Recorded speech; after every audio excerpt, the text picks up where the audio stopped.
ओम नमो भगवते वासुदेवाय नमः। नमस्कार मित्रों, आप सभी का स्वागत है अमृत गगन चैनल पर। आज हम श्रवण करेंगे पाप मोचनी एकादशी व्रत कथा। अर्जुन ने भगवान श्री कृष्ण से कहा, हे मधुसूदन, आपने फाल्गुन मास के शुक्ल पक्ष की एकादशी अर्थात आंवला की एकादशी के बारे में विस्तार पूर्वक बतलाया। अब चैत्र माह के कृष्ण पक्ष में आने वाली एकादशी का क्या नाम है तथा उसकी विधि क्या है, कृपा करके आप मेरी बढ़ती हुई इस जिज्ञासा को शांत कीजिए। भगवान श्री कृष्ण ने कहा, हे अर्जुन, चैत्र मास के कृष्ण पक्ष की एकादशी को पाप मोचनी एकादशी के नाम से जाना जाता है। एक बार की बात है, पृथ्वीपति राजा मानधाता ने लोमस ऋषि से यही प्रश्न किया था जो तुमने मुझसे किया है। अतः जो कुछ भी ऋषि लोमस ने राजा मानधाता को बतलाया वही मैं आज तुमसे कह रहा हूँ। राजा मानधाता ने धर्म के गुहातम रहस्यों के ज्ञाता महर्षि लोमस से पूछा, हे ऋषि श्रेष्ठ, मनुष्य के पापों का मोचन किस प्रकार संभव है? कृपा कर कोई ऐसा सरल उपाय बताएं जिससे सभी को सहज ही पापों से छुटकारा मिल जाए। महर्षि लोमस ने कहा, हे निरपति, चैत्र मास के कृष्ण पक्ष की एकादशी का नाम पाप मोचनी एकादशी है। उसके व्रत के प्रभाव से मनुष्य के अनेकों पाप नष्ट हो जाते हैं। मैं तुम्हें इस व्रत की कथा सुनाता हूँ, ध्यान पूर्वक श्रवण करो। प्राचीन समय में चैत्रत नामक एक वन था। उसमें अप्सराएं किन्नरों के साथ विहार किया करती थी। वहां सदैव वसंत का मौसम रहता था, अर्थात उस जगह सदा नाना प्रकार के पुष्प खिले रहते थे। कभी गंधर्व कन्याएं विहार किया करती थी, कभी देवेंद्र अन्य देवताओं के साथ क्रीड़ा किया करते थे। उसी वन में मेधावी नाम के एक ऋषि भी तपस्या में लीन रहते थे। वे शिव भक्त थे। एक दिन मज्जू घोषा नामक एक अप्सरा ने उनको मोहित कर उनकी निकटता का लाभ उठाने की चेष्टा की। इसलिए वह कुछ दूरी पर बैठ वीणा बजाकर मधुर स्वर में गाने लगी। उसी समय शिव भक्त महर्षि मेधावी को कामदेव भी जीतने का प्रयास करने लगे। कामदेव ने उस सुंदर अप्सरा के भ्रू का धनुष बनाया, कटाक्ष को उसकी प्रत्यंचा बनाई और उसके नेत्रों को मज्जू घोषा अप्सरा का सेनापति बनाया। इस तरह कामदेव अपने शत्रु भक्त को जीतने को तैयार हुआ। उसी समय महर्षि मेधावी भी युवावस्था में थे और काफी हष्ट पुष्ट थे। उन्होंने यज्ञोपवीत तथा दंड धारण कर रखा था। वे दूसरे कामदेव के समान प्रतीत हो रहे थे। उस मुनि को देखकर कामदेव के वश में हुई मज्जू घोषा ने धीरे धीरे मधुर वाणी से वीणा पर गायन शुरू किया, तो महर्षि मेधावी भी मज्जू घोषा के मधुर गाने पर तथा उसके सौंदर्य पर मोहित हो गए। वह अप्सरा मेधावी मुनि को कामदेव से पीड़ित जानकर उनसे आलिंगन करने लगी। महर्षि मेधावी उसके सौंदर्य पर मोहित होकर शिव रहस्य को भूल गए और काम के वशीभूत होकर उसके साथ रमण करने लगे। काम के वशीभूत होने के कारण मुनि को उस समय दिन रात का कुछ भी ज्ञान न रहा और काफी समय तक वे रमण करते रहे। तदुपरांत मज्जू घोषा उस मुनि से बोली, हे ऋषिवर, अब मुझे बहुत समय हो गया है, अतः स्वर्ग जाने की आज्ञा दीजिए। अप्सरा की बात सुनकर ऋषि ने कहा, हे मोहिनी, संध्या को तो आई हो, प्रातःकाल होने पर चली जाना। ऋषि के ऐसे वचनों को सुनकर अप्सरा उनके साथ रमण करने लगी। इसी प्रकार दोनों ने साथ साथ बहुत समय बिताया। मज्जू घोषा ने एक दिन ऋषि से कहा, हे विप्र, अब आप मुझे स्वर्ग जाने की आज्ञा दीजिए। मुनि ने इस बार भी वही कहा, हे रूपसी, अभी ज्यादा समय व्यतीत नहीं हुआ है, कुछ समय और ठहरो। मुनि की बात सुन अप्सरा ने कहा, हे ऋषिवर, आपकी रात तो बहुत लंबी है, आप स्वयं ही सोचिए कि मुझे आपके पास आए कितना समय हो गया। अब और ज्यादा समय तक ठहरना क्या उचित है? अप्सरा की बात सुन मुनि को समय का बोध हुआ और वह गंभीरता पूर्वक विचार करने लगे।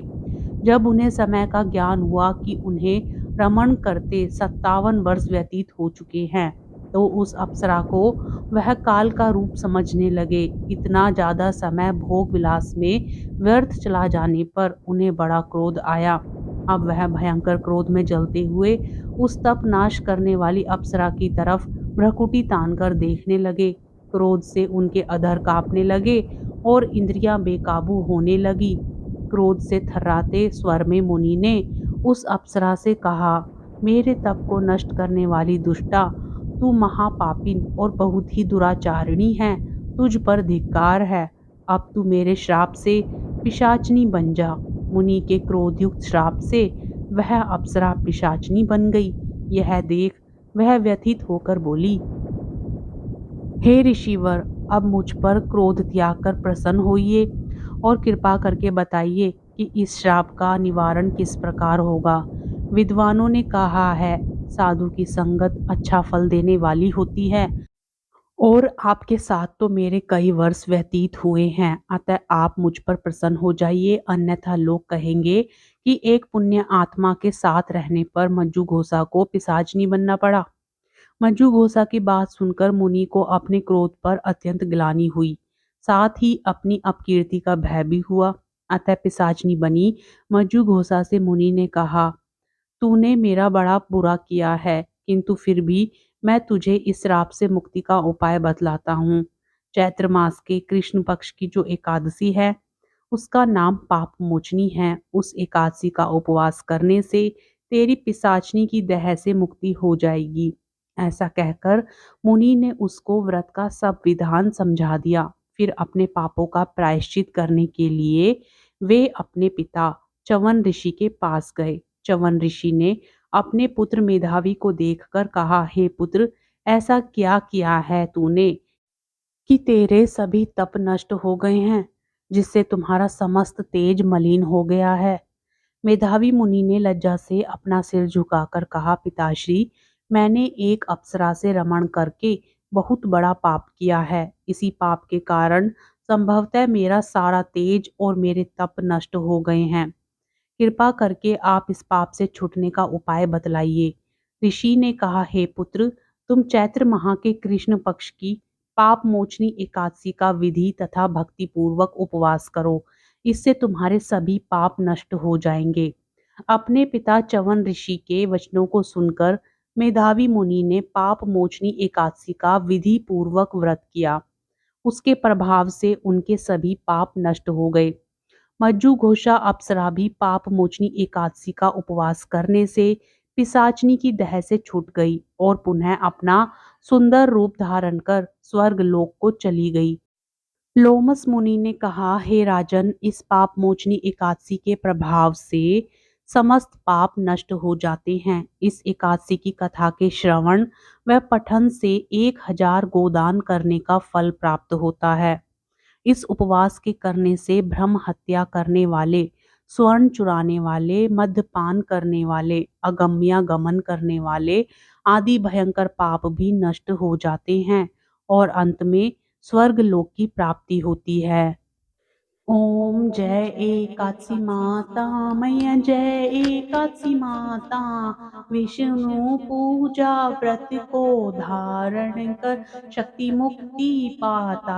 ओम जय एकादशी माता, तेरे नाम गिनाऊं देवी, भक्ति प्रदान करनी मैया, भक्ति प्रदान करनी। गण गौरव की देनी माता, शास्त्रों में वर्ण। ओम जय एकादशी माता, मार्ग शीर्ष के कृष्ण पक्ष की उत्पन्ना, विश्व तारिणी जननी मैया, विश्व तारिणी जननी। शुक्ल पक्ष में हुई मोक्षदा मुक्ति दाता बने आई।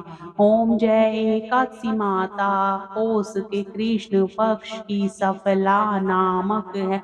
शुक्ल पक्ष में होए पुत्रदा मैया, शुक्ल पक्ष में होए पुत्रदा, आनंद अधिक रहे। ओम जय एकादशी माता, नाम षट तिला, माघ मास में कृष्ण पक्ष आवे मैया, कृष्ण पक्ष आवे। शुक्ल पक्ष में जया कहावे, विजय सदा पावे। ओम जय एकादशी माता, विजया फागुन कृष्ण पक्ष में, शुक्ला आमला की मैया, शुक्ला आमलकी, पाप मोचनी कृष्ण पक्ष में चैत्र महाबली की। ओम जय एकादशी माता, चैत्र शुक्ल में नाम कामदा, धन देने वाली मैया धन देने वाली। नाम बरूथनी कृष्ण पक्ष में बैसाख महावाली। ओम जय एकादशी माता, शुक्ल पक्ष में हुई मोहिनी, अपरा ज्येष्ठ कृष्ण पक्षी मैया अपरा ज्येष्ठ कृष्ण पक्षी। नाम निर्जला सब सुख करणी, शुक्ल पक्ष रखी। ओम जय एकादशी माता, योगिनी नाम आषाढ़ में जानो, कृष्ण पक्ष करणी मैया कृष्ण पक्ष करणी। देव शयनी नाम कहायो, शुक्ल पक्ष धरणी। ओम जय एकादशी माता, कामिका श्रावण मास में आवे, कृष्ण पक्ष कहिए मैया कृष्ण पक्ष कहिए। श्रावण शुक्ला होए पवित्रा, आनंद से रहिए। ओम जय एकादशी माता, अजा भाद्रपद कृष्ण पक्ष की परिवर्तनी शुक्ला मैया परिवर्तनी शुक्ला। इंदिरा अश्विन कृष्ण पक्ष में व्रत से भवसागर निकला। ओम जय एकादशी माता, पापांकुशा है शुक्ल पक्ष में आप हरणहारी मैया आप हरणहारी। रमा मास कार्तिक में आवे, सुखदायक भारी। ओम जय एकादशी माता, देवोत्थानी शुक्ल पक्ष की दुखनाशक मैया दुखनाशक मैया। पावन मास में करो विनती, पार करो नैया। ओम जय एकादशी माता, परमा कृष्ण पक्ष में होती, जन मंगल करणी मैया जन मंगल करणी। शुक्ल मास में होए पद्मिनी, दुख दरिद्र हरणी। ओम जय एकादशी माता, जो कोई आरती एकादशी की भक्ति सहित गावे मैया भक्ति सहित गावे। जन गुरुदीता स्वर्ग का वासा, निश्चय वह पावे। ओम जय एकादशी माता।